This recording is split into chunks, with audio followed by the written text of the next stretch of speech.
오늘 우리는 본문에서 역사상 가장 친밀한 하나님과 사람 사이의 대화, 하나님과 사람 사이에 있었던 역사상 가장 친밀한 대화를 함께 이렇게 만나게 되는 것 같습니다. 지난주에 이야기 나눴던 것처럼 하나님 일행, 하나님과 두 천사의 사람의 모양으로 오신 하나님 일행이 이제 사라와 웃음 논쟁 끝에 이제 다음 목적지를 향해서 가시는데 소돔을 향해서 가십니다. 소돔을 향해 가면서 소돔에 대한 이미 판단된 심판에 대한 판결의 내용이 뭔지를 이야기하시고, 그 다음에 소돔에 대하여 지금 방문하시려는 계획이 뭔지, 그리고 하나님의 그 계획과 마음을 아브라함에게 알리시려고 하는 이유가 뭔지, 이런 것들을 이제 쭉 이야기를 해나가시고 계십니다. 무엇보다도 소돔을 심판하기로 작정하시고 이제 방문하시는데, 한마디로 소돔에 대한 사형 선고가 내려진 셈인데, 소돔에 대한 사형 선고가 누군가의 그 소돔의 죄악에 대한 누군가의 부르짖음 때문이었다는 사실을 강조해서 말씀하십니다. 여러분 16절과 20절을 같이 한번 읽어보겠습니다. 먼저 16절 시작. 그 사람들이 거기서 일어나서 소돔으로 향하고 아브라함은 그들을 전송하러 함께 나가니라. 20절 시작. 여호와께서 또 이르시되 소돔과 고모라에 대한 부르짖음이 크고 그 죄악이 심히 무거우니. 여러분 보세요. 하나님께서는 소돔의 죄악의 현실 그리고 실상을 누구보다 잘 아시겠죠. 하나님이시니까 이제 그런 기본 전제로, 그리고 동시에 하나님은 심판하실 자격이 있으시죠. 심판하실 능력에서 완전하시죠. 그런데도 불구하고 하나님께서는 홀로 주도적으로 판결하고 집행하시는 대신에 누군가의 부르짖음에 대답하시는 방식을 취하시죠. 그래서 하나님께 부르짖는 자와 본인이 동역하고 계심을 우리에게 알게 하십니다. 그러니까 하나님은 모든 것을 정확하게 아시고 판단하고 판결하고 심판하실 수 있으심에도 불구하고 누군가의 부르짖음에 의해서 움직이심으로 이 땅의 부르짖음, 곧 하나님의 선하심을 알고 하나님의 거룩하심에 대한 목마름이 있는 자들과 함께 동역하신다는 사실을 우리에게 가르쳐주고 계시죠. 누가 부르짖었을까요? 우리가 알듯이 소돔에서는 의인 10명이 없어서 멸망의 사건이 있을 수밖에 없었습니다. 의인 10명이 없어서 망했기 때문에 소돔에서 구원받은 자는 사실은 결과적으로 보면 롯 한 사람이었죠. 롯과 두 딸이었는데, 그렇다면 우리가 누가 부르짖었는가를 생각할 때 유일하게 아브라함의 조카 롯 외에는 부르짖은 자가 없었을 거라고 생각할 수가 있겠습니다. 그러니까 롯은 삼촌 아브라함과 달리 하나님의 약속을 떠나서 욕망을 따라가긴 했지만 삼촌이 가고 있는 길에 대한 그리움을 평생 간직했던 것 같아요. 그래서 베드로후서 2장 6절에서 8절은 롯에 대해서 이렇게 이야기하죠. 우리가 전에도 한번 읽었는데 다시 한번 같이 읽어보겠습니다. 베드로후서 2장 6절로 7절, 6절로 8절 시작. 소돔과 고모라 성을 멸망하기로 정하여 죄가 되게 하사 후세에 경건하지 아니할 자들에게 본을 삼으셨으며 무법한 자들의 음란한 행실로 말미암아 고통당하는 의로운 롯을 건지셨으니 이는 이 의인이 그들 중에 거하여 날마다 저 불법한 행실을 보고 들으므로 그 의로운 심령이 상함이라 그랬습니다. 여러분, 소돔과 고모라에 대한 하나님의 계획은 소돔에 대한 소돔의 죄악에 대한 부르짖음, 다시 말하면 고발이죠. 소돔의 죄악에 대한 고발의 실상을 직접 확인하기 위해서다, 이렇게 말씀하시거든요. 21절 읽겠습니다. 21절 시작. 내가 이제 내려가서 그 모든 행한 것이 과연 내게 들린 부르짖음과 같은지 그렇지 않은지 내가 보고 알려 하노라. 자, 이 말씀을 우리가 어떻게 받아들여야 될지는 아마 금방 눈치채셨을 것 같은데, 하나님의 전지하심에 비추어 볼 때 하나님께서 소돔을 심판하는 것이 매우 합법적이고 정당하다고 하는 것을 위한 객관적 심판의 증거 자료들을 확보하기 위하여 소돔을 방문해야 되겠다는 뜻은 아니죠. 하나님의 전지하심에 비추어 볼 때, 그러니까 지금 증거가 부족해서 소돔을 심판할 만한 객관적 증거를, 모두가 인정할 만한 증거를 확보하기 위해서 지금 소돔을 가려고 하시는 건 아닐 거잖아요. 따라서 이 모든 과정을 쭉 여러 번 이제 보다 보면 이건 결국 아브라함을 위한 시간이었다는 것을 알게 됩니다. 아브라함을 위해서 지금 이 상황을 하나님께서 의도하셨다는 생각을 하게 되는데, 결과적으로 먼저 결론적으로 말씀드리면 아브라함에게 소돔이라고 하는 그 어떤 상징적 어떤 도시죠. 소돔으로 상징되는 가나안 땅이죠. 그러니까 소돔으로 상징되는 가나안 땅의 영적인 실상을 알려주시죠, 미리. 그래서 아브라함으로 하여금 그 소돔을 향한 하나님의 마음이 뭔지를 미리 알아서 기도하게 하시고, 장차 아브라함의 자손들이 이제 400년 후에 이 가나안 땅을 정복하게 될 텐데, 그때 이 아브라함의 후손들이 어떤 마음과 정신으로 가나안 땅을 향해야 되겠는지를 미리 아브라함에게 알려주시기 위해서 지금 이 시간을 미리 확보해서 허락하고 계시다고 할 수 있습니다.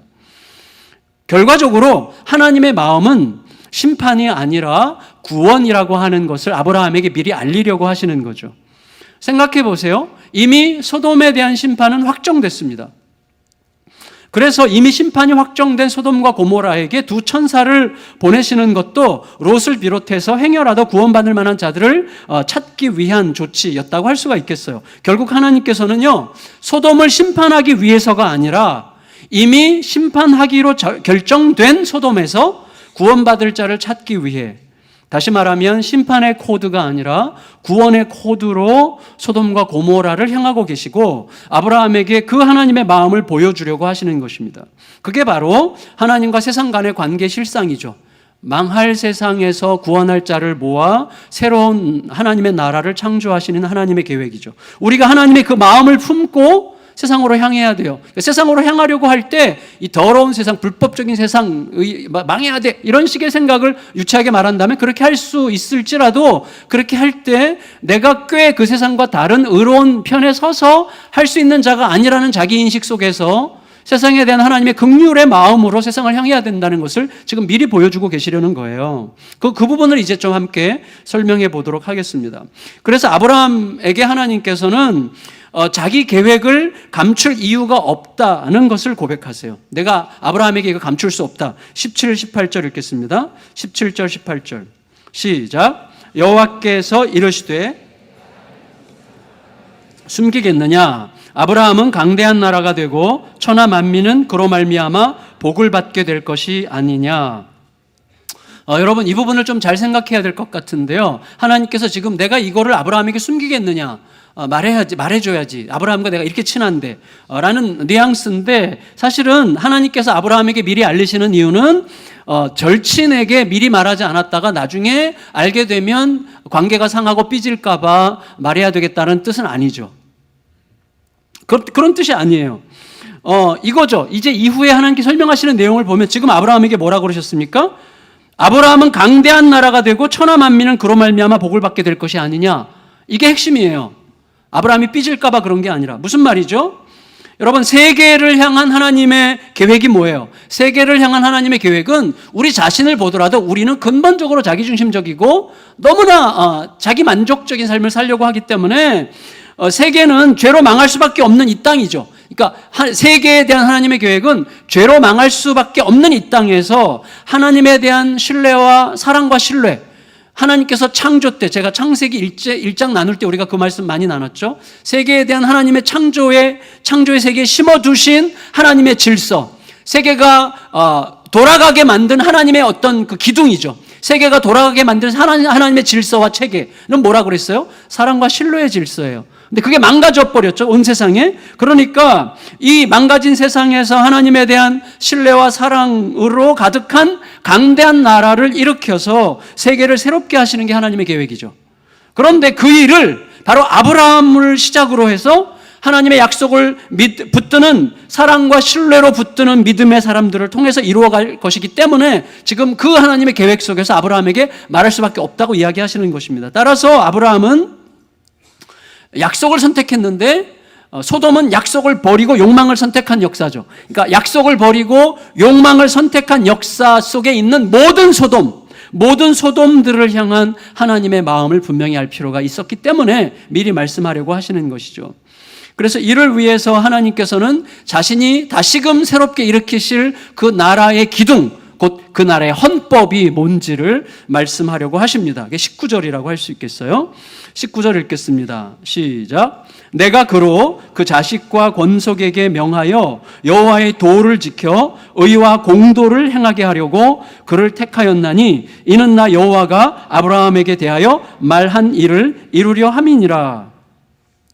여기 하나님께서 말씀하신 핵심은 뭐냐면 여호와의 도를 지켜, 자, 하나님께서 새롭게 일으키실 나라는 하나님을 신뢰하고 사랑함으로 하나님의 약속을 온전히 믿는 자들인데, 그들이 하나님의 말씀을 지키면 어떻게 된다고요? 의와 공도를 행하게 된다는 거예요. 그러니까 말씀을 지켜, 하나님의 도를 지켜 의와 공도를 행하게 하기 위하여 그 방법을 통해서 나라를 세우는 게 하나님의 계획인데, 이때 이 의와 공도라고 하는 것은요, 구약 전체의 굉장히 핵심적인 주제예요. 의는 히브리어로 체다카라는 건데, 의로움이죠. 의로움. 우리가 말하는 그 의롭다, 옳다, 공의롭다, 공의로운 행위를 말하는 거고, 공도라고 하는 것은 유명한 단어예요. 미시파트라는 단어인데, 이건 뭐냐면 공의로운 법령과 재판이에요. 재판. 다시 말하면 의를 볼 때 체다카, 의는 의의 본질이고 미슈파트는 의의 구현입니다. 의가 실제로 드러나고 구현되는 재판의 행위죠. 그래서 이 체다카와 미슈파트가 구약 성경에서 하나님께서 세계를 끌고 가시는 굉장히 중요한 기준이 된다는 거예요. 그런데 여러분 19절을 다시 읽을까요? 19절 다시 앞부분만 시작. 내가 그로 그 자식과 권속에게 명하여 여호와의 도를 지켜 의와 공도를 행하게 하려고 그들을 택하였나니 그랬어요. 그러니까 여러분, 자, 이거 무슨 말이에요? 이 체다크와 미시파트라고 하는 세상을 끌고 가시는 하나님의 그 법도, 하나님의 헌법은 의의 도를 지킬 때 이루어진다는 거예요. 하나님의 말씀을 따르려고 할 때, 자, 우리가 하나님의 말씀을 따른다고 할 때 그 사람이 정말 따르느냐 하는 것은 뭐에 의해서 나타나는 거예요? 우리의 마음이 의로움으로 향하고 있느냐, 체다카로 향하고 있느냐, 그리고 그것을 위한 적절하고도 구체적인 공적인 사회적인 조치, 곧 미시파트를 열망하고 있느냐로 우리가 내가 하나님의 말씀을 쫓고 있느냐가 증명된다는 거예요. 그래서 어느 교회든지 정말 그 공동체가, 어떤 성도든지 그 성도가 진실로 하나님의 말씀을 따르고 있다면 그는 매우 공의롭고 정의로운 열망을 갖게 되는 거예요. 그래서 내 개인도 그렇지만 이 세상이 그런 하나님의 의로움의 공의의 체계로 변화되기를 열망하는 불의에 대한 불편함이 있고 동시에 의로움에 대한 강렬한 추구가 절로 일어나게 된다는 것을 말씀하고 계시는 것입니다. 이게 훗날 사회개혁의 하나의 상징처럼 이야기되는 선지자 아모스가 반복했던 이야기예요. 아모스의 예언 중에서 가장 우리에게 유명한 게 뭐예요? 아모스서 5장 24절 말씀이죠. 뭡니까? 오직 정의를 물같이 공의를 마르지 않는 강같이 흐르게 할지어다. 이거거든요. 이게 아모스가 그 시대 이스라엘 백성들에게 외치고 싶었던 말씀이죠. 오직 정의를 물같이 공의를 마르지 않는 강같이 흐르게 할지어다. 이때 정의가 뭐예요? 체다카예요. 공의가 뭐예요? 미시파트예요. 그 단어를 그대로 갖다 썼어요. 평등한 기회, 공정한 과정, 정의로운 결과. 이거는 모든 지도자들에게 절대적으로 필요한데 이것이 왜 절대성을 갖습니까? 하나님의 본질에서 나온 것이기 때문이에요. 세계의 창조자이신 하나님의 본질에서 나온 것이기 때문에 절대성을 갖는 것이죠. 하나님께서는 이제 열방의 아버지, 아브라함, 이 뜻이 열방의 아버지죠. 열방의 아버지가 될 아브라함에게 바로 그 법도를 가르치심으로 하나님께서 어떻게 세상을 끌고 가실 것인가에 대한 보다 구체적이고 선명한 미션을 아브라함에게 주고 계시는 것입니다. 그런데 하나님께서는 이미 창세기 15장에서 이 하나님의 그 의로움, 이 체다카가 어떻게 해서 주어지는지를 말씀하셨어요. 무엇을 통해서 주어지죠? 믿음을 통해서. 믿음을 통해서 주어지는 선물이 바로 이 체다카라는 거예요. 그래서 뭐라고 그랬어요? 15장 6절에서 뭐라고 그러셨습니까? 아브라함이 믿으니 이를 그의 체다카로 여기시고 이를 그의 의로 여기시고 라고 이야기했단 말이죠. 그러니까 뭐예요? 절 보세요. 온 세계의 존립, 온 세계가 제대로 돌아가려면 제대로 건강하게 밝게 그리고 모두에게 희망적인 모습으로 돌아가려면 이 의와 공도, ጼ다카와 미시파트에 의해서만 가능한데, 그것은 하나님을 믿는 믿음에 의해서만 주어지는 선물이기 때문에 결국 세상의 존립, 온 세계의 존립은 하나님을 믿는 믿음에 의해서만 가능하다는 것입니다. 여러분 보세요. 하나님을 믿는다는 것은 하나님을 전적으로 신뢰하고 사랑하고 하나님의 말씀을 기준으로 말씀과의 소통을 통해서 살아간다는 것을 뜻합니다. 그게 하나님을 믿는다는 거죠. 믿는다는 것은 그 말을 따른다는 거지, 그냥 믿어 그리고 안 따르면 믿는 게 아니잖아요. 전적으로 사랑하고 신뢰해서 말씀을 기준으로 말씀을 통하여 하나님과 소통하며 살아간다는 뜻이죠. 그런데 우리들은 하나님을 믿는 믿음이 아니면 반드시 말씀 대신 내 판단과 내 욕망을 따르게 되어 있어요. 어쩔 수 없어요, 그것은. 그런데 내 판단과 내 욕망은 모두의 기준이 될 수 없잖아요. 그러니까 각자의 판단과 각자의 욕망들의 부딪힘 속에서 투쟁적 세계로 가는 게 너무나 당연한 거예요. 반면에 진실로 하나님을 믿는 사람들은 하나님이 주시는 하나님이 의롭다 하시는 하나님이 주시는 ጼ다카로 든든하죠. 누군 다른 사람들의 다른 사람들이 나를 의롭다고 인정한다 하는 것을 목마르게 기다릴 필요가 없어요. 나는 이미 든든하죠. 하나님에 의해서 충분히 받아들여졌기 때문에 그의 사랑과 나에 대한 신뢰와 나를 의롭다 하시는 그의 선언으로 인하여 나는 매우 든든하고 자유로운 거죠. 따라서 여러분, 자기의 옳음을 스스로 입증하기 위해서 발버둥할 필요가 없는 거예요. 옳은 길을 가기만 하면 되는 거죠. 하나님 뒤를 따라가기만 되는 것이죠. 따라서 그리고 그 길에서는 불의의 비천함이 매우 선명하게 드러나죠. 여러분, 옳은 길을 쫓아가려고 하면 옳지 않은 길에 대해서 굉장히 예민해지죠. 그 불의함의 천박함이 너무 쉽게 드러나기 때문에 그는 자기도 모르게 혹은 의도적으로 의를 쫓아가게 되어 있습니다. 따라서 하나님이 이루어 가실 하나님 나라의 헌법은 오직 믿음이에요. 그래서 믿음인 거죠. 그렇다면 여러분, 하나님께서 이제 이 소돔 심판에 관해서 하나님과 대화를 이렇게 하려고 하는 이 상황에서 이 말씀을 하시는 이유가 뭐겠어요? 바로 이 ጼ다카와 미시파트가 소돔과 고모라에서 씨가 말랐다는 뜻이죠. 그게 소돔 심판의 이유라는 뜻이죠. 그리고 결국 그것이 제대로 작동하고 있느냐 여부가 온 세상에 대한 하나님의 판결 기준이라고 하는 것을 아브라함이 미리 알아야 된다고 말씀하시기 위해서 이런 상황을 유도하셨다고 할 수가 있겠어요. 여러분, 이런 배경을 깔고 하나님과 아브라함의 대화가 시작됩니다. 자, 이제 아브라함의 질문으로 이 대화가 시작이 되는데 아브라함은 이렇게 묻습니다. 22절, 23절 함께 읽겠습니다. 22절, 23절 시작. 여호와 앞에 그대로 섰더니 아브라함이 가까이 나아가 이르되 주께서 의인을 악인과 함께 멸하려 하시나이까 그랬어요. 여러분, 아브라함의 질문의 핵심은 이거죠.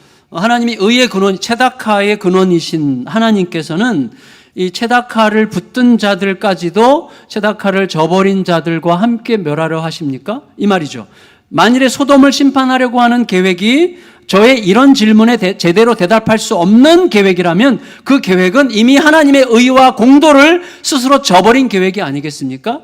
하나님의 의를 붙든 자들을 하나님의 의를 저버린 자들과 함께 벌하신다면 그건 이미 하나님이 하나님의 의와 공도를 저버린 것인데 그건 하나님께 합당하지 않은 거 아닙니까? 라고 하나님께 도전적으로 질문하고 있는 것입니다. 그래서 아브라함이 계속해서 자기 논리를 이런 식으로 끌고 가고 있어요. 24절, 25절 읽겠습니다. 시작. 그 성 중에 의인 50명이 있을지라도 주께서 그곳을 멸하시고 그 50의인을 위하여 용서하지 아니하시리이까. 주께서 이같이 하사 의인을 악인과 함께 죽이심은 부당하오며 의인과 악인을 같이 하심도 부당하나이다. 세상을 심판하시는 이가 정의를 행하실 것이 아니니이까. 하나님의 정의가 없다면 세상이 어떻게 존립하겠습니까? 그 말이죠. 그러니까 지금 하나님께 상당히 지금 예민해요, 아브라함이.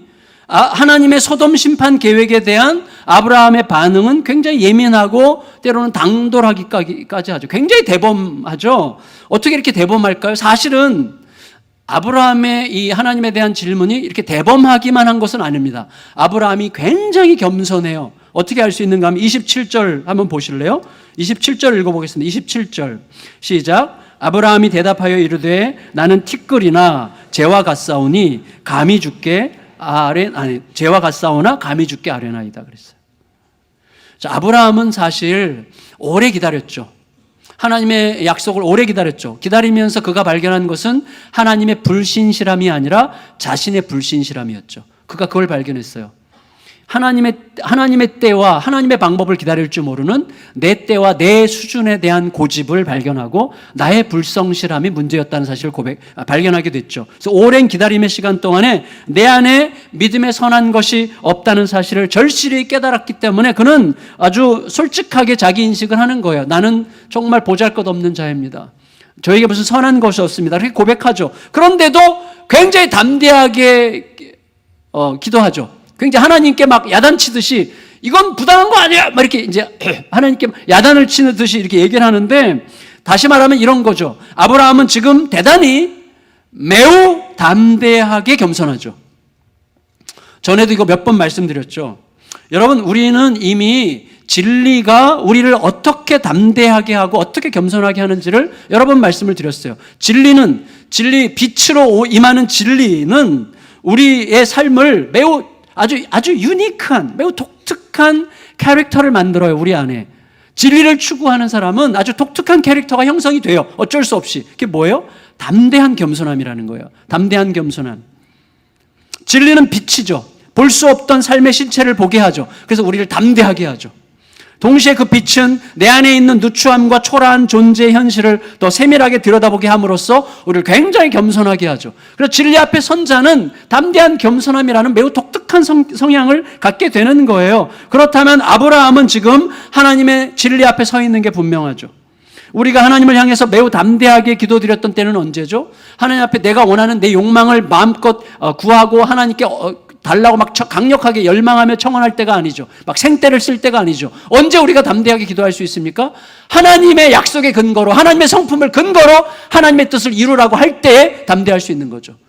너무나 분명하니까, 이게 하나님의 뜻인 게 너무나 확실하니까, 이게 하나님의 본성과 하나님의 약속과 하나님의 성향에 완전히 맞는다는 확신 속에 있을 때 담대하게 구할 수 있죠. 이거 하나님께서 약속하신 거 아니에요? 이게 원래 하나님의 것 아닙니까? 라고 요구할 수 있는 거죠, 그때. 내가 원하는 것을 위해서 생떼를 쓸 때 담대할 수 없습니다, 우리는. 진짜 담대할 때는 하나님의 성품에 맞는 하나님의 약속을 하나님의 약속의 근거로 구할 때 담대할 수 있는 것이죠. 그러나 동시에 그렇게 구하는 내가 누군지를 결코 잊지 않고 있기 때문에 겸비함을 가질 수밖에 없는 거죠. 여러분, 하나님의 입장에서는 아브라함의 이런 태도가 어땠을까요? 저는 어쩌면 하나님께서 아브라함의 이런 기도를 처음부터 유도하셨거나 간절히 기다렸다는 생각이 듭니다. 하나님께서 소돔 심판을 작정하신 이유는 뭐예요? 이미 소돔에 단 한 명의, 롯 빼고는 단 한 명의 의인도 없다는 사실을 아셨기 때문이죠. 따라서 처음부터 소돔 심판은 취소될 수 없는 거였습니다. 처음부터. 그런 의미에서 하나님께서 아브라함과 대화하시는 것은 심판의 여지를 두고, 심판할까 말까의 여지를 두고 심판의 여지를 논의하기 위해서 아브라함과 대화를 하시는 게 아니라 아브라함의 이런 기도를 끌어내시기 위해서 이런 대화를 지금 하고 계시다고 생각할 수 있는 거예요. 한번 생각해 보세요. 자, 제가 이제 어떤 나라의 왕인데, 혹은 어떤 공동체의 지도자인데, 내 뜻을, 그 공동체 멤버들을 다 사랑하지 않아요, 리더라면? 근데 내 뜻을 거스른 자가 있어요. 근데 그를 징계하려고 해요. 그래서 징계하려고 하는데 옆에서 진짜 잘하는 거라고, 진짜 잘하는 거라고 막 열심히 지지하고 부추기는 자가 있을 수 있겠죠, 당연히. 진짜 그래야만 된다고, 잘하는 거라고. 근데 그런 자, 나에게 막 지지하고 응원을 보내는 그런 자의 응원을 좋아한다면 독재자죠. 그렇지만 그런 자의 지지와 응원을 민망하게 생각하고 속상해하는 자라면 아버지죠. 저는 우리가 이 소돔에 대한 하나님의 마음을 그런 방식으로 생각하도록 지금 이 본문이 우리에게 소개되고 있다고 생각이 됐어요. 여러분, 소돔과 고모라를 하나님께서 심판하려고 하실 때 하나님의 마음이 단지 분노와 저주로만 가득했겠습니까? 절대 그렇지 않았을 것입니다. 여러분, 소돔 사람들은 버러지나 들짐승이 아니죠. 그들도 하나님의 형상을 받아 태어난 하나님의 고귀한 피조물들이었습니다. 여러분, 우리가 세상을 대할 때 마치 불의한 어떤 대상을, 그리고 정말 꺼려진 어떤 대상을 대할 때조차도 우리들의 마음속에서는 나는 그들과 완전히 다른 굉장히 의로운 자라고 하는 전제 속에서 그들을 대하고 있지 않은지를 들여다볼 수 있어야 돼요.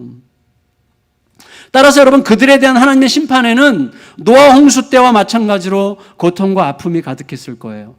그런 의미에서 하나님의 목적은 소돔의 멸망이 아니라 멸망을 자처한 소돔을 향해 하나님께서 어떤 마음을 가지고 계셨는지를 자기 백성이 헤아려 주는 것, 그게 하나님의 목적이라고 할 수가 있겠습니다. 그렇지 않다면 소돔과 고모라 심판을 앞에 두고 하나님께서 자기 백성과 이런 식의 대화를 나누는 것에는 별다른 의미가 없는 거죠.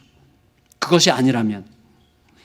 여러분, 그렇다면 지금 소돔에 대해서 질문하고 있는 아브라함의 마음에는 어떤 동기가 작동하고 있었을까요? 예상컨대 여러분, 만일에 아브라함 입장에서 오직 조카 롯이 소돔 사람들과 함께 멸망하지 않는 것이 목적이었다면 아브라함은 하나님께 롯이 피할 길을 알려달라고 간청했을 것입니다. 그렇지만 그런 언급은 전혀 없어요. 오히려 아브라함은 소돔에 의인들이 있다면 그들을 봐서라도 소돔을 구해달라고 기도하고 있습니다. 여러분, 소돔 사람들에 대한 아브라함의 마음이 어땠을까요? 소돔 사람들과 아브라함이 이전에 만났던 적이 있죠.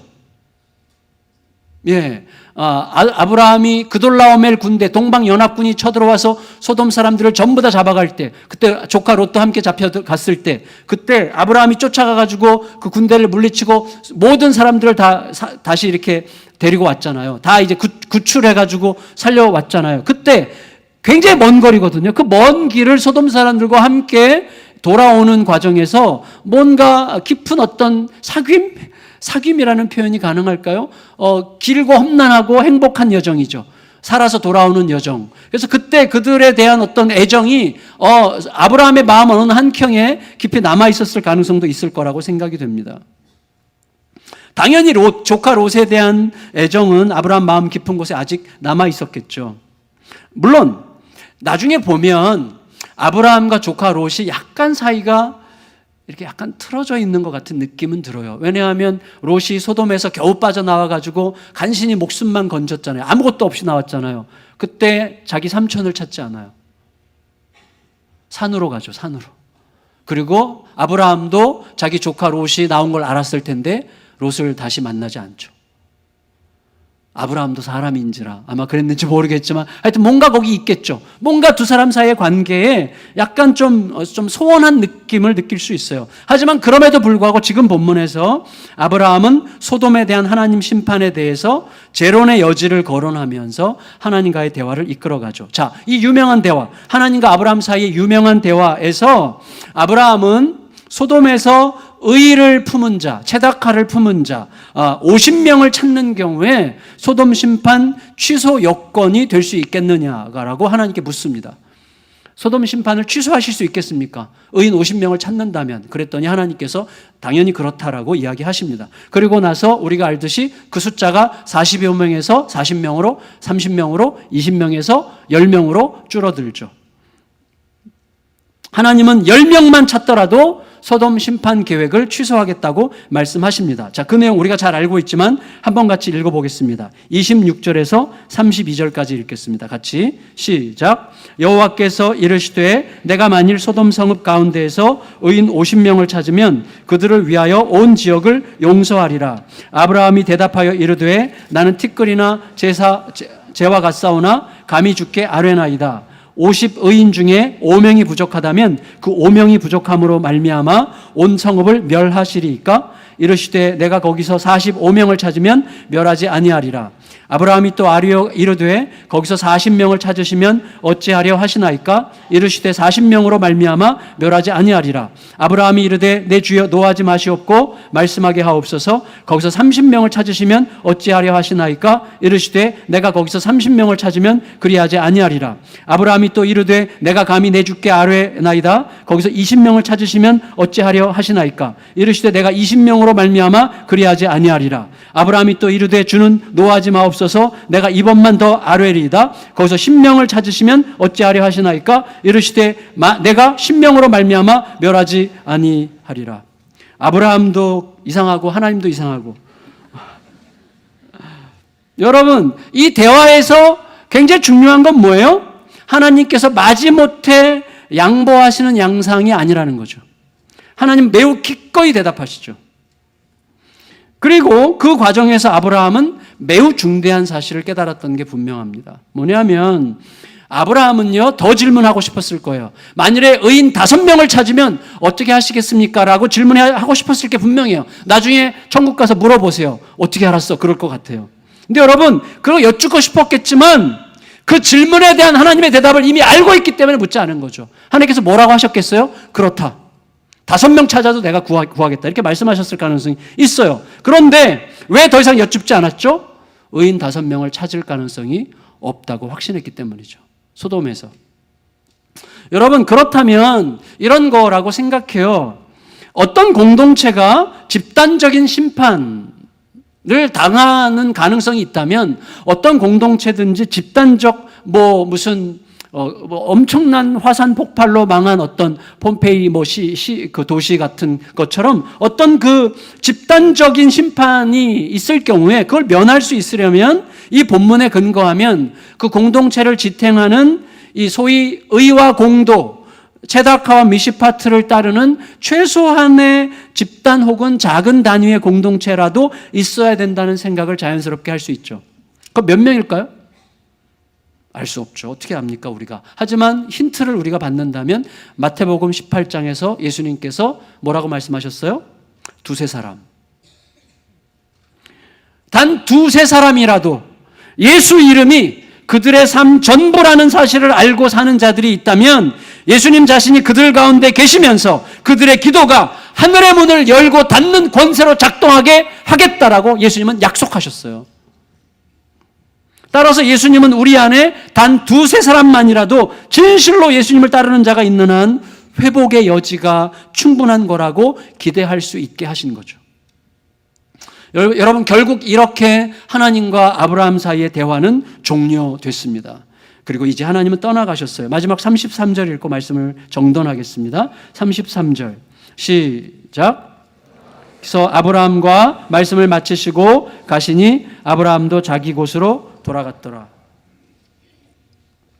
각각 자기 길을 갔습니다. 하나님은 하나님의 자리로, 아브라함은 아브라함의 자리로. 하나님의 자리는 어디예요? 심판주의 자리로 가셨고 아브라함은 중보자의 자리로 갔습니다. 심판주의 자리로, 중보자의 자리로 다시 갔어요. 그러면 여러분, 중요한 건 뭐예요? 심판주가 중보자에게 간절히 귀를 기울이고 계시다는 거죠. 그게 우리에게 주시는 메시지라고 생각이 돼요. 여러분, 심판주 하나님은 처음부터 아브라함을 중보자의 자리로 유도하셨고 그의 중보적 기도를 이끌어내셨고 그의 기도를 들으셨어요. 하지만 중보자 아브라함은 하나님의 심판을 결코 막을 수 없었습니다. 이유는 아브라함 자신이 바로 자기 안에 순전한 의와 공도를, 순전한 체다카와 미시파트를 온전히 소유한 자가 못 되기 때문입니다. 따라서 아브라함과 별반 다를 바 없는 우리들은 앞으로 지금까지 등장해 왔던 또 앞으로도 등장할 수 있는 모든 시대의 소돔과 고모라를 위한 진정한 중보자를 갈망할 수밖에 없는 거죠. 그런데 드디어 그 진정한 중보자 체다카와 미시파트의 원형이신 예수 그리스도가 우리를 찾아오셨고 우리를 만나 품으심으로 우리를 소돔에서 건져 살리셨던 거죠. 여러분, 돌이켜보면 아브라함은 죄인들에 대한 하나님의 자비를 청원한 게 아니에요. 하나님 단지 불쌍히 여겨주세요, 그러지 않았어요. 아브라함은 악인과 함께 의인을 처벌하는 것이 하나님의 공의에 맞지 않는다는 사실을 근거로 하나님의 의로우심에 호소했어요. 하나님의 자비에 호소한 게 아니라 하나님의 의로움에 호소했어요. 근데 여러분, 하나님의 공의에 흠이 생기면 세상은 존립할 수 없죠. 이 땅의 모든 판사들이, 이 땅의 모든 재판장들이 불의에 사로잡혀 있는 한 세상이 어떻게 서겠습니까? 근데 그 의로움의 근원이신 하나님의 의로움에 손상이 가고 흠이 생긴다면 세상은 존립할 기준 자체가 없어지는 거죠. 그런데 문제는 하나님의 의로우심대로라면 소돔이 완전히 소멸되어야 하는 것과 마찬가지로 소돔이 상징하는 이 온 세상, 온 땅 역시 소멸의 심판에서 벗어날 길이 없다는 사실이죠.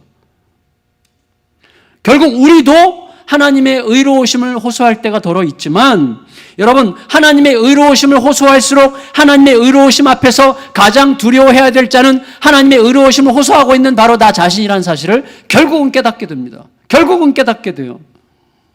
우리는 굉장히 의로운 척하면서 불의에 대해서 핏대를 세우지만 사실은 내가 바로 그들이라는 사실을 항상 깨닫게 되는 것입니다. 여러분, 그리고 하나님께서 우리를 의롭다고 하시는 것 자체가 우리의 의로움 때문이 아니죠. 우리의 의로움 때문에 하나님께서 우리를 의롭다 하시는 것이 아니라 하나님의 자비하심으로 말미암아 우리를 의롭다 하신 거죠. 따라서 여러분, 결국 우리와 온 세상은 하나님의 자비하심에 기대어 있을 뿐이죠. 하나님의 의로우심에 기대어 있는 한 우리들은 뼈도 못 추립니다. 하나님의 의로우심이 나를 심판하옵소서. 어떻게 우리가 살아남겠어요? 하나님의 자비하심이 기대어 있을 뿐이죠. 그리고 하나님의 의로우심에 호소하는 동안에도 하나님의 자비의 수혜자로서만 하나님의 의로우심에 호소할 수가 있는 거죠. 결국 하나님의 자비하심이 하나님의 의로우심을 완전히 충족시키는 때가 필요한 거죠. 하나님의 자비하심이 하나님의 의로우심을 완전히 완성하는 그 자리, 어디예요? 십자가죠. 우리에 대한 하나님의 자비가 아들을 죽이는 정의의 시행으로 해소됐죠. 그래서 하나님의 자비와 하나님의 공의가 십자가에서 입맞추게 되어 우리를 살렸죠. 따라서 우리들은 오직 하나님의 자비로우심과 하나님의 의로우심이 전격적으로 만나는 그 자리, 하나님의 자비가 하나님의 의로움을 완성시키는 그 자리, 그 십자가 아래서만 세상을 하나님께 부탁드리는 중보자가 될 수 있는 거예요. 여러분, 우리는 세상의 의로움을 요청할 만한 의로움이 없는 자들이니까요. 우리는 오직 이 체다카와 미슈파트, 하나님의 의와 공도를 완성한 십자가를 통해서만 세상의 불의에 대하여 분노할 수 있습니다. 세상의 불의에 분노할 수 있는 근거는 하나님의 의로우심이 우리를 그의 자비하심에 의해서 나를 용서하셨다는 사실 때문에 불의에 분노할 수 있지, 우리의 의로움을 근거로 세상의 불의함에 분노할 수 있지 않아요. 우리들은 오직 내가 십자가 앞에 있을 때만 우리는 세상의 불의에 대하여 분노할 수 있고, 오직 그 십자가를 통해서만 세상의 구원을 위하여 눈물 흘릴 수가 있는 거죠. 말씀을 정리할게요. 그러면 여러분, 우리와 하나님 사이의 대화, 다시 말하면 세상을 향한 우리의 눈물에는 어떤 의미가 있는 것입니까? 우리가 명백히 알아야 될 게 있고 또 알고 있는 게 있습니다. 그게 뭐냐면 우리의 기도가, 우리가 저 인간 좀 변했으면 좋겠어라고 생각하는 그 인간, 그리고 이런 환경이 좀 바뀌었으면 좋겠다고 생각하는 그 환경을 바꿀 수 없습니다. 우리의 기도가 그 사람이나 그 환경을 바꿀 수 없죠. 다만 하나님은 우리의 기도를 통하여 그 사람과 그 환경을 바꿀 수도 있으시죠. 네, 하나님이 바꾸시는 거죠. 우리의 기도가 바꾸지 못합니다. 하나님이 우리의 기도를 통하여 그 사람과 그 환경을 바꾸실 수도 있을 것입니다. 그러나 진실로 기도를 반복할수록, 제대로 기도하려고 하면 할수록 우리가 알게 되는 게 있어요. 기도가 무언가를 변화시키는 은혜로 우리에게 임한다면 그 변화의 가장 큰 대상은 바로 그 사람이나 그 환경이 아니라 바로 나라고 하는 사실을 우리가 알게 되죠. 기도하는 내가 변화의 가장 큰 요소가 된다는 것을 알게 됩니다. 기도를 통해 일어나는 가장 큰 변화는 바로 기도하는 당사자인 나예요. 저는 기도하는 동안, 우리들은 기도하는 동안 하나님의 마음 깊숙한 곳으로 들어갈 수가 있어요. 우리들은 기도하는 동안에 나의 내면의 복잡함을 보게 됩니다. 기도하는 동안에 내 진정한 문제가 진짜 무엇이었는지를, 현상의 문제가 있고 그 밑바닥에 문제가 있고 밑바닥에 문제가 있고 그 밑바닥에 가장 밑바닥에 뭐가 있는지를 자꾸 들여다봄으로써 그 문제의 가장 핵심이 뭔지를 알게 되는 거죠. 내가 굉장히 옳은 말을 하고 있지만 사실은 내가 옳다는 것을 인정해주지 않은 그 인간, 날 인정받고 싶은 내 욕구가 사실은 그런 분노를 하게 만들고 있었다는 사실을 점점 깨달아가면서 내 내면의 질서를 잡아가기 시작하게 되는 것이죠. 그리고 기도하는 동안에 하나님과 소통하는 영광과 기쁨이 무엇인지를 알게 됩니다. 그런 의미에서 소돔을 위한 아브라함의 기도에서 최대의 수혜자는 롯과 그의 두 딸이 아니라 아브라함, 기도하는 아브라함 자신이었죠. 여러분, 데이빗 잭맨이라고 제가 옛날부터 참 좋아했던 영국의 목회자 겸 신학자가 있는데 그분이 아브라함이라는 책에서 이런 이야기를 했어요. 가족을 위해서 더 많이 기도할수록 가족들에게 하나님에 대해서 이야기할 게 많아진다. 지금 굉장히 맞는 말 같은데 이게 무슨 뜻이지? 이렇게 헷갈려요, 이게 약간. 여러분, 가족들을 위해서 더 많이 기도할수록 가족들에게 하나님에 대해서 이야기할 게 더 많아지는 거예요. 자, 무슨 말인가 하면 제가 저희 가족을 위해서 기도하죠. 이걸 위해서 막 기도해요. 기도한다는 건 무슨 뜻이죠? 이거 잊지 마셔야 됩니다. 기도한다. 내가 누구를 위해서 기도한다는 것은 그 기도가 응답될 때까지 내가 할 수 있는 모든 것을 한다는 뜻입니다. 잊으시면 안 돼요. 그래서 기도해 드릴게요라는 말 너무 쉽게 하지 마세요. 기도해 드릴게요라고 말했다면 그 기도가 그에게 응답될 때까지 내가 할 수 있는 모든 것을 하는 거예요. 우리는 단지 추상적 기도가 뭔가를 무슨 텔레파시처럼 무슨 에너지가 돼서 그에게 역사해가지고 막 뭔가를 이룰 것 같은 어떤 에너지원처럼 생각할 가능성이 있는데 그게 아니죠. 하나님이 역사하시는 거예요. 그 기도 자체가 아니라 기도를 들으시는 하나님이 역사하시지만 동시에 하나님은 나를 쓰고 싶어 하실 수도 있죠. 여러분 보세요. 저 사람이 빵이 없어요. 빵 주세요. 그런데 나는 빵이 있는데 빵 안 주면서 빵 주세요라고 말하는 건 얼마나 사기입니까? 그 기도가 아니에요.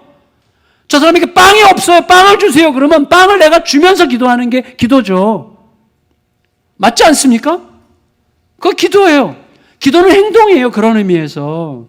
여러분, 제가 가족들을 위해서 기도한다면 기도에 따르는, 기도에 걸맞는 행동을 하겠죠. 그러면 변화가 일어나요. 그 변화는 누구의 이야기예요? 하나님의 이야기죠. 그러니까 가족들에게 말하는 거, 이거 하나님이 그렇게 하셨어. 그러면 그가 하나님을 바라보는 거죠. 그래서 하나님 중심을 통해서 질서가 잡히는 거예요. 그게 데이빗 잭맨이 하는 얘기예요. 가족들을 위해서 하나님께 더 많이 기도할수록 가족들에게 하나님에 대해서 이야기할 게 점점 많아진다는 거예요. 그러면서 온 우리 가정이 하나님의 다스림 안에서 진짜 그의 샬롬을 누리기 시작하게 되는 것이죠. 여러분, 아브라함이 10명에서 더 이상 줄이지 못하고 멈췄어요. 근데 그 아브라함은 기도하는 중에 굉장히 많은 걸 알았어요. 응답받지 못한 것 같지만 응답을 다 받은 거죠. 여러분, 기도하는 중에 자신에게 과연 의로움을 근거로 하나님께 담대하게 청원할 만한 자격이 나에게 있는가? 그걸 생각했겠죠. 더구나 하나님의 공의만큼이나 하나님의 자비가 얼마나 막대한지를 깨달았겠죠. 더 나아가서 세계를 통치하시되 세계의 내면을 살피시는 하나님은 어떠한 기준으로 세계의 내면을 살피시는지를 알았겠죠. 동시에 세계의 운명에 관한 마음을 자기 백성과 기꺼이 소통하고 싶어 하시는 하나님의 마음을 알았겠죠. 동시에 세계의 고통스러운 현실에 자기의 백성들이 참여하기를 원하시는 하나님의 마음도 알았겠죠. 아브라함이 어마어마한 걸 얻은 거예요. 더 나아가서 자신의 전 삶을 통해서 지금 여기에 있는 우리들에게 하나님에 대하여 지금 이야기를 들려주고 있잖아요. 아브라함이 다 얻은 유익이죠. 여러분, 하나님을 더 넓고 더 깊게 알아간다고 하는 것은요, 정말 놀랍고 위대한 일입니다. 왜냐하면 이건 완전히 진실인데 우리의 삶은 바로 하나님을 아는 지식만큼만 펼쳐질 거예요. 100%예요. 이 땅에서 좀 다른 사람보다 우월한 무슨 삶을 살았다. 좀 더 많이 가진 삶을 살았다. 여러분, 우리 곧 오는데, 이 땅의 마지막 순간이 곧 오는데 그때 그렇게 대단히 가치 있는 건 아니에요. 그림자와 같은 것들이죠. 전부 다. 하나님과 내가 어떤 생명적 관계 속에 있었느냐가 중요한데 그것은 하나님을 내가 아는 만큼만 내 안에서 사건이 되는 거예요. 하나님께서 호수 저편에 계시고 거기 분명히 계시고 나에게 오라고 하실 때 그분만 믿고 따라가면 그분은 나를 반드시 호수를 건너가게 하실 분이라고 믿고 내 하나님이 그런 하나님이라고 내가 알고 있다면 나는 건너가고야 말 것입니다. 그러나 그런 하나님을 알고 있지 못하면 발도 내딛지 못할 거예요. 우리의 삶은요, 결국 하나님을 아는 지식만큼만 펼쳐지는 거예요. 저는 저쪽 서울에서 화성까지 올 수 있도록 하시는 하나님만큼은 알고 있는 거죠. 그 하나님이 저를 여기 오게 하신 거예요. 내가 알고 있는 하나님만큼만 나는 그 수준으로 그 높이로 살아가는 것입니다. 그게 중요한 거예요. 그래서 하나님을 알아간다고 하는 것은 정말로 위대하고 놀라운 일이에요. 하나님 점점 더 알아가셔야 되는 것입니다. 결국 우리들은 말씀을 통해 하나님과 대화하는 중에 내가 기대하고 내가 원하는 것만 잔뜩 나열하고 많은 그런 기도에 머물지 않는다면, 참으로 하나님께 있는 모습 그대로 내 마음을 쏟아놓을 수 있다면, 또 하나님으로부터 진실로 내가 들으려고 하고 있다면 우리들은 반드시 하나님을 더 깊고 더 넓게 알게 될 것이고, 그로 인해서 우리의 삶은 그만큼 더 넓어지고 그만큼 더 깊어지게 되는 것입니다.